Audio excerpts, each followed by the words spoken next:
Battle through the heavens Dou Po Cang Qiong Tian Can Tu Dou द्वारा लिखित एक चीनी फैंटेसी उपन्यास है। यह एक युवा जियोयान की कहानी बताती है जिसे खेती की दुनिया में असफल माना जाता है क्योंकि उसके पास मार्शल आर्ट की कोई प्रतिभा नहीं है। हालांकि गलती से याओ चेन नामक एक प्राचीन विशेषज्ञ को बुलाने के बाद जियोयान की किस्मत बदलना शुरू हो गई। याओ चेन की मदद से जियोयान जल्द ही दुनिया के सबसे शक्तिशाली कृषकों में से एक बन गया। कहानी तब शुरू होती है जब जियोयान 15 साल का होता है। वह पिछले 6 वर्षों से अपनी खेती में प्रगति नहीं कर पा रहा है और उसका परिवार उससे शर्मिंदा है। एक दिन जियोयान ने गलती से अपनी मां की अंगूठी से याओ चेन को बुला लिया। याओ चेन एक शक्तिशाली प्राचीन विशेषज्ञ है जो कई वर्षों से रिंग में बंद हैं। वह जियोयान को आगे बढ़ने में मदद करने के लिए सहमत हो जाता है और जियोयान जल्दी ही बड़ी प्रगति करता है। याओ चेन की मदद से जियोयान ने जियानान अकादमी में दाखिला लिया, जो खेती की दुनिया की सबसे प्रतिष्ठित अकादमियों में से एक है। अकादमी में जियोयान कई अन्य प्रतिभाशाली कृषकों से दोस्ती करता है, जिसमें मिस्टी क्लाउड संप्रदाय के संप्रदाय मास्टर की बेटी यून यून भी शामिल है।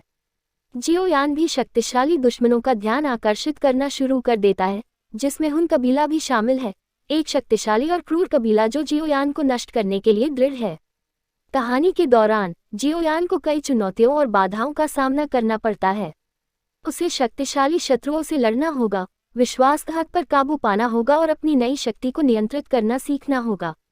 हालांकि जियोयान ने कभी हार नहीं मानी और अंततः वह दुनिया के सबसे शक्तिशाली कृषकों में से एक बन गया। वह अपनी मां की मौत का बदला भी लेता है और खेती की दुनिया में शांति लाता है। बैटल थ्रू द हेवंस एक लंबी और जटिल कहानी है, लेकिन ये बहुत रोमांचक और फायदेमंद भी है। पात्र अच्छी तरह से विकसित हैं और कथानक उतार चढ़ाव से भरा है। यदि आप चीनी फैंटेसी उपन्यासों के प्रशंसक हैं, तो बैटल थ्रू द हेवंस निश्चित रूप से पढ़ने लायक है।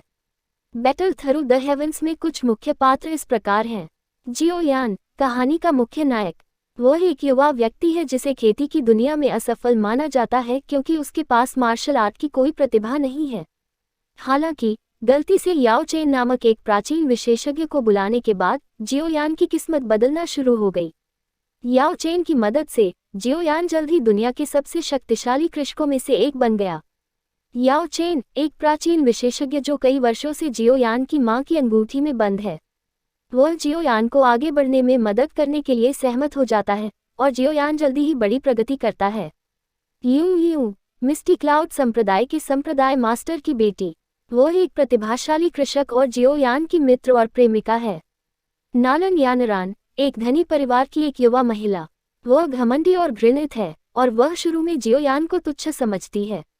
हालांकि अंततः वह जियोयान की ताकत और क्षमताओं का सम्मान करने लगती है।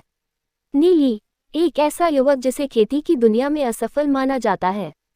वह जियोयान का प्रतिद्वंद्वी और मित्र है। टैंग सान, एक युवा व्यक्ति जो एक अलग दुनिया से है। वह जियोयान का मित्र और सहयोगी है। बैटल थ्रू द हेवंस को कई अलग अलग मीडिया में रूपांतरित किया गया है, जिसमें एक वेब उपन्यास, एक मनहुआ, चीनी कॉमिक, एक एनिमे और एक लाइव एक्शन टीवी श्रृंखला शामिल है। वेब उपन्यास कहानी का मूल संस्करण है और यह अभी भी जारी है। मनहुआ वेब उपन्यास का एक रूपांतरण है और यह वर्तमान में पूरा हो गया है। एनिमे मनहुआ का रूपांतरण है और ये 2018 से 2021 तक प्रसारित हुआ। लाइव एक्शन टीवी श्रृंखला वेब उपन्यास का रूपांतरण है और ये 2018 से 2019 तक प्रसारित हुआ।